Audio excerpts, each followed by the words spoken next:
ಇವತ್ತೇನು 27/7/2026 ಇವತ್ತು ಭೂ ಹಕ್ಕು ವಂಚಿತ ರೈತ ಹೋರಾಟ ಸಮಿತಿ ಅನಿರ್ದಿಷ್ಟಾವಧಿ ಸರದಿ ಉಪ ಸತ್ಯಾಗ್ರಹವನ್ನು ಶ್ರೀಮಾನ್ ಅಮರೇಗೌಡ ಪಾಟೀಲ್ ಬಯ್ಯಾಪುರ ಮಾಜಿ ಸಚಿವರು ಇವರ ನೇತೃತ್ವದಲ್ಲಿ ಹಮ್ಮಿಕೊಂಡಿದ್ವಿ.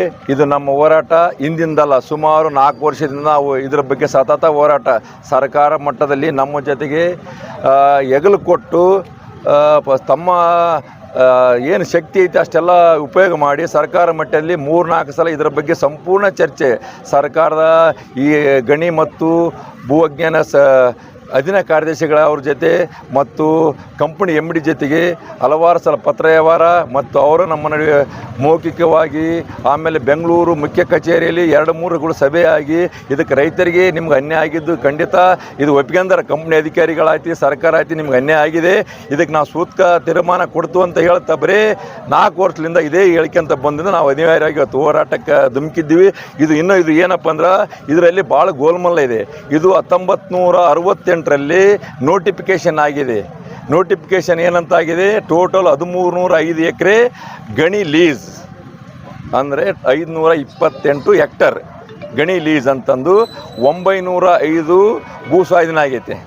ಇನ್ನು 405 ರೈತರ ಪಟ್ಟ ಜಮೀನನ್ನು ಭೂ ಸ್ವಾಧೀನ ಆಗಿದೆ ಎಂದು ಇಂದಿನ 2008ರಲ್ಲಿ AC ತಹಶೀಲ್ದಾರು DC ಅವರು ತಮ್ಮ ವರದಿಯಲ್ಲಿ ಇವು 400 ಎಕರೆ ರೈತರ ಪಟ್ಟ ಭೂಮಿಯಲ್ಲಿ ಇಲ್ಲಿ ಯಾರು ಸಾರ್ವಜನಿಕ ಉಪಯೋಗಕ್ಕಿಲ್ಲ, ಇಲ್ಲಿ ಯಾರ್ದು ಅಬ್ಜೆಕ್ಷನ್ ಇಲ್ಲ, ಇಲ್ಲಿ ಯಾವುದೇ ಚಟುವಟಿಕೆ ಇಲ್ಲ ಅಂತ ಸುಳ್ಳು ಮಾಹಿತಿ ಕಂಪನಿ ಅಧಿಕಾರಿಗಳು ಸರ್ಕಾರದ ಅಧಿಕಾರಿಗಳು ಸರ್ಕಾರಕ್ಕೆ ಸುಳ್ಳು ಮಾಹಿತಿ ನೀಡಿ ಕಂಪನಿ ತನ್ನ ಗಣಿ ಗುತ್ತಿಗೆ ನಡೆಸಲು 400 ಎಕರೆನ ರೈತರ ಪಟ್ಟ ಭೂಮಿಯನ್ನು ನಾನು ಖರೀದಿ ಮಾಡಿನಂತಂದು ಸುಳ್ಳು ದಾಖಲೆ ಸೃಷ್ಟಿಸಿ ನಮ್ಮ ಭೂಮಿಯನ್ನು ಕಂಪನಿ ತನ್ನ ಭೂಮಿ ಎಂದು ಸರ್ಕಾರಕ್ಕೆ ತಪ್ಪು ಮಾಹಿತಿ ನೀಡಿ ನಮ್ಮ ಭೂಮಿಗೆ ಸರ್ಕಾರ 2,68,00,000 ರೀಸ್ ಪ್ರಮಾಣ ಬಡಿತಾ ಇದೆ.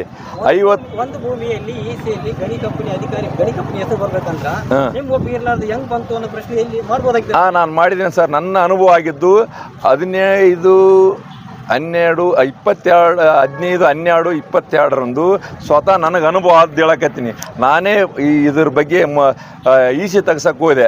ಇಲ್ಲಿ ಬ್ಯಾಂಕಿಗೆ ಸಾಲ ಬೇಕಾಗಿತ್ತು, EC ತೆಗ್ಸಂತ 30 ವರ್ಷ EC ತರಗ ಅಟ್ಟಿ ಚಿನ್ನದ ಗಣಿ ಅಂತ ಬಂತು. ನಾನು ಮತ್ತು ಲೀಗಲ್ ಹತ್ರ ಹೋದೆ. ಸರ್ ಇದು ಯಾಕೆ ಅಟ್ಟಿ ಚಿನ್ನ ಗಣಿ ಬರ್ತಂದ್ರೆ ಅದೊಂದು ಡಾಕ್ಯುಮೆಂಟ್ ನಂಬರ್ ಇತ್ತು. ಆ ಡಾಕ್ಯುಮೆಂಟ್ ನಮ್ಮದಾಗ ನಡೆದಾಗ ಟೋಟಲು 1305 ಎಕರೆ ಅಂತ ಬಂತು.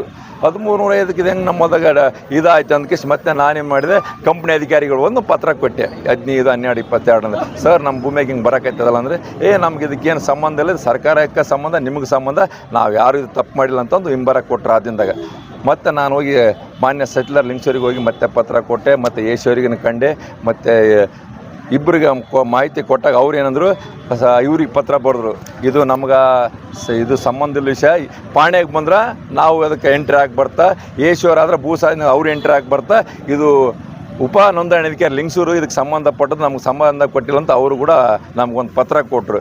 ಆ ಪತ್ರ ಹಿಡ್ಕೊಂಡು ನಾನು ಸೀದಾ ಉಪ ನೋಂದಣಿ ಅಧಿಕಾರಿ ಲಿಂಗಸೂರಿಗೆ ಹೋಗಿ ತೋರಿಸಿದಾಗ ಈ ಥರ ಸರ್ ನಮ್ಮ ಒಪ್ಪಿಗೆಲ್ಲ ನೀವು ಅಟ್ಟಿ ಚಿನ್ನಗಳಂತ ದಾಖಲಾತಿ ಮಾಡಿದಾಗ ಅವ್ರು ಹೇಳಿದ್ರೆ, ಸರ್ ಇದ್ರಾಗ ನಮ್ದೇನಿಲ್ಲ, ಇದು ಸರ್ಕಾರ ಮತ್ತು ಕಂಪನಿ ನಡೆಯೋ ಆದ ವ್ಯವಹಾರ, ಅವ್ರು ನೀವು ಕೇಳ್ರಿ, ನಮಗೇನು ಕೇಳೋ ಅಧಿಕಾರ ಇಲ್ಲ ಅಂತ ಸಬ್ ರಿಜಿಸ್ಟರ್ ಅವ್ರು ಹೇಳಿದ ತಕ್ಷಣಕ್ಕೆ ಸರ್ ಏನು ಸರ್ ಅದು ನಾವು ದೂರ ಸಲ್ಸಕ್ಕೆ ಸರ್ ನ್ಯಾಯ ಸರಾಗಿ ನಾವು ಇದೆಲ್ಲ ನೋಡಿ ಬಂದ ನಾವು ಇಲ್ಲಿ ಒಂದು 5-6 ತಿಂಗಳ ನಾವು ಮಾಧ್ಯಮ ಎಲ್ಲರನ್ನ ಕರೆಸಿ ಮತ್ತು ರೈತರ ಸಭೆ ಕರೆದೆಲ್ಲ ವಿಚಾರ ಮಾಡಿದಾಗ ನಾವೆಲ್ಲ ಸೇರಿ ಗುಲ್ಬರ್ಗಕ್ಕೆ ಹೈಕೋರ್ಟು ವಕೀಲರ ಹತ್ರ ಹೋದ್ವಿ.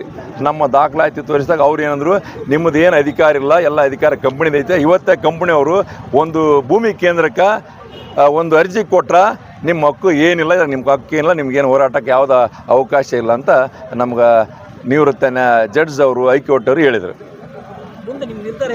ನಮ್ಮದು ಏನಿಲ್ಲ, ಈಸಿಂದ ತಮ್ಮ ಹೆಸರು ಅಟ್ಟಿ ಚಿನ್ನ ಕೈ ಬಿಡಬೇಕು, ಇಲ್ಲಾಂದ್ರೆ 400 ಎಕರೆ ರೈತರ ಪಟ್ಟ ಭೂಮಿನ ಭೂ ಸ್ವಾಧೀನ ಮಾಡಿಕೊಂಡು ಉದ್ಯೋಗ ಕೊಡ್ಬೇಕು. ಇಲ್ಲ ಅಡ್ಡಾಕಂತ ಏನಿಲ್ಲ, ಅದು ಒಂದು ತಾನೊಂದು ಕಾನೂನು ಮಾಡ್ಕೊಂಡು ಅಟ್ಟಿ ಕಂಪ್ನಿ ಏನಾಗಲಿ ತಾನು ಮಾಡಿದ್ದೆ ಒಂದು ಕಾನೂನು ತಿಳ್ಕೊಂಡು ಅದು ಮಾಡಿದ್ದೆ. ನಾವು ಹೋಗೋಕೆ ರೆಡಿ ಇದ್ದೀವಿ, ನಮ್ದು ಅದು ಯಾವುದು ಅಂಜಿಕಿಲ್ಲ ಅವ್ರ ಕಾನೂನಿಗೆ. ನಮ್ಮ ಇವತ್ತು ನೇತೃತ್ವ ವಹಿಸಿದಂಥ ಅಮರೇಗೌಡ ಬಯ್ಯಾಪುರ ಅವ್ರ ಮಾರ್ಗದರ್ಶನ ನಾವು ಹೊಂಟಿವಿಂದ ಅವ್ರು ಏನು ಹೇಳ್ತಾರೆ ಅದಕ್ಕೆ ನಾವು ಬದ್ಧವಾಗಿದ್ದೀವಿ. ರೈತರಿಗೆ ಬ್ಯಾರಿಕೇಡ್ ಹಾಕಿ ಪೊಲೀಸರು ತಡೆ ಹಿಡಿದ್ರಂತಲ್ಲ, ನಾವು ಮುನ್ನುಗ್ಗಾಕೈತಿದ್ವಿ. ಆದರೂ ನಮ್ಮ ಸಾಬ್ರು ಬಯ್ಯಾಪುರ ಸಾಬ್ರು ಅಂದ್ರೆ ನಾವು ಮೊದಲಿಂದ ಇಲ್ಲೇ ಹೋರಾಟ ಮಾಡ್ಕೊಂತ ಬಂದೀವಿ. ಇಲ್ಲೇ ಮಾಡಾಮಂತಂದು ಆಗಲೇ ಕಾರ್ಮಿಕ ಸಂಘಗಳು ಇಲ್ಲೇ ಹೋರಾಟ ಮಾಡ್ಯಾವ, ರೈತ ಸಂಘಗಳು ಇಲ್ಲೇ ಹೋರಾಟ ಮಾಡಿ ಇಲ್ಲೇ ಹೋರಾಟ ಮಾಡಾಮಂತವ್ರೆ. ಮಾಹಿತಿ ಕೊಟ್ಟಿದ್ವಿ. ಕಂಪನಿ ಮುಖ್ಯದಾರ ಮುಂದೆ.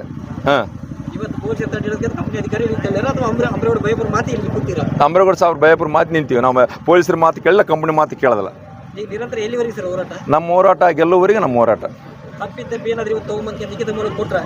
ಲಿಖಿತ ಭರವಸೆ ಮಾಡಿದ್ರೆ ನಾವು ಇದು ಮಾಡ್ತೀವಿ ಸರ್. ಲಿಖಿತ ಭರವಸೆ ಏನಂದ್ರೆ ಸರ್, ನಮ್ಮ ಲಿಖಿತ ಭರವಸೆ ಅಂದ್ರೆ ಎಲ್ಲರನ್ನ ಕ್ಯಾಜುವಲ್ ಆಗಿ 3 ತಿಂಗಳ ಟೈಮ್ ಇರ್ತದೆ ಎಲ್ಲ ಪ್ರೋಸೆಸ್ ಮಾಡೋಕೆ. ಅದರೊಳಗೆ 8 ದಿನ ನಮ್ಗೆ ಕ್ಯಾಜುವಲ್ ಲೇಬರ್ ಕಳಿಸ್ಬೇಕು, ಕಂಪ್ನಿ ಕ್ಯಾಜುವಲ್ ಅಂತ. ಎಲ್ಲ ಪರಿತ ಸಂಘಟನೆಗಳು ಬಂದಾವೆ. ಹಾಂ, ಶಿವಪತ್ರಪ್ಪ.